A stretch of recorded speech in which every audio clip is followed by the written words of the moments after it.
que vocês estão fazendo de testes e usando, enfim, ferramentas de neuromarketing para ajudar essas indústrias, né? Vocês ajudam mais a indústria do que o varejo.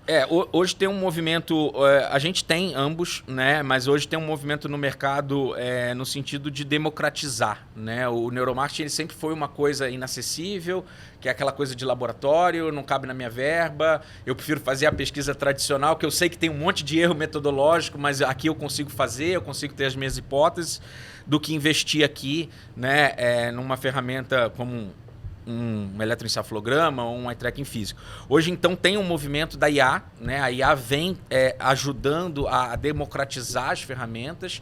Vai ter o mesmo nível de assertividade? Não, mas vai dar um nível de assertividade bom o suficiente para você tomar uma decisão importante para o seu negócio que tenha mais baseada em dados e não em, eu acho que, né, no feeling das pessoas que trabalham ou nas pesquisas tradicionais que tem um erro metodológico intrínseco, né? Então tem esse movimento da IA e tem também um movimento de ferramentas que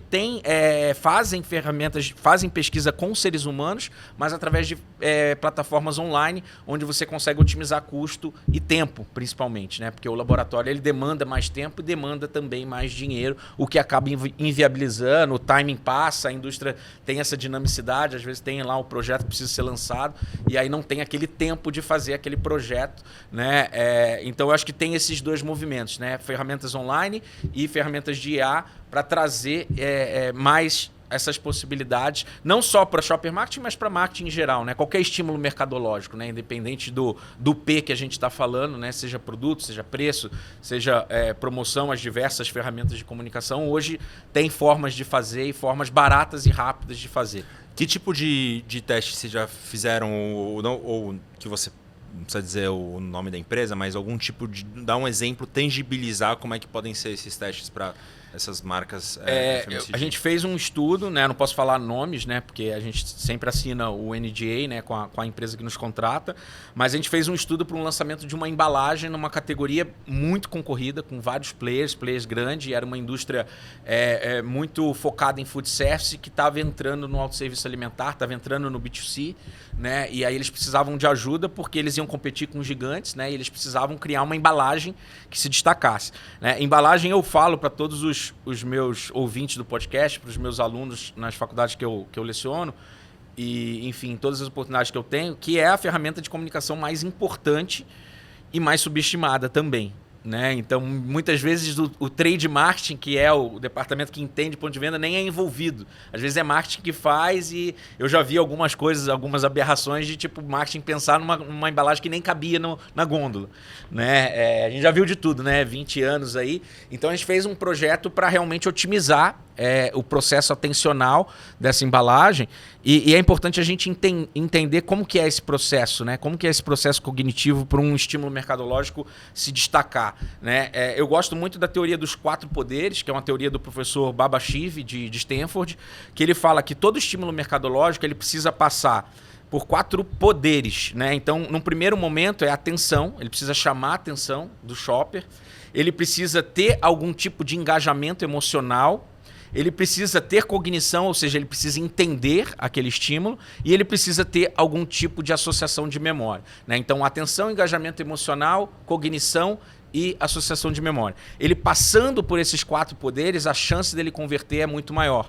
E a maioria dos estímulos mercadológicos, a maioria, inclusive, não só das embalagens, né, que é o exemplo que a gente está usando aqui, mas poderia ser um material, poderia ser uma peça de retail media, poderia ser uma comunicação de TV, ele morre em algum desses pontos. Ou ele morre no primeiro, que é a atenção, que é o mais difícil, né? E hoje a gente vive uma sociedade de excesso de estímulos, né? E isso só vai aumentar, né? Com o aumento das redes sociais, enfim, né? Então, assim, como tem muito estímulo, a gente passa a ser cada vez mais criterioso, né? Então, você conseguir passar por esses 4 poderes é muito difícil. E aí, você colocar uma ferramenta de neuromarketing para ajudar a desenvolver uma embalagem antes desse produto ir ao mercado, desse investimento ser feito, é muito interessante, né? Porque a gente criou aí com alguns estudos, utilizando eye tracking online, a gente não usou laboratório nesse caso, e a gente usou tanto o online quanto a IA também para ajudar ali. A gente conseguiu sair de 10 criativos criativos, escolher uma linha criativa mais assertiva, e aí a gente refinou essa linha criativa com a agência que estava prestando serviço, e a gente colocou isso, e depois a gente fez até um estudo dele na gôndola, com fotos reais, e realmente chama a atenção, né, e passa por esses 4 poderes de uma forma um pouco mais rápida e efetiva do que se a gente simplesmente fizesse no achismo. Né? E a indústria da comunicação, ela sempre baseou no achismo, né? Cannes está aí, né? O pessoal, né? Eu sou criativo, eu sou um artista. Não, você precisa dar resultado. Né? Acima de tudo, é um investimento, né? Um investimento em comunicação, e esse investimento ele precisa se pagar. Né? Então a pesquisa ela entra muito nesse momento do projeto, né? Na pré-produção, né? E podendo dar um resultado muito melhor.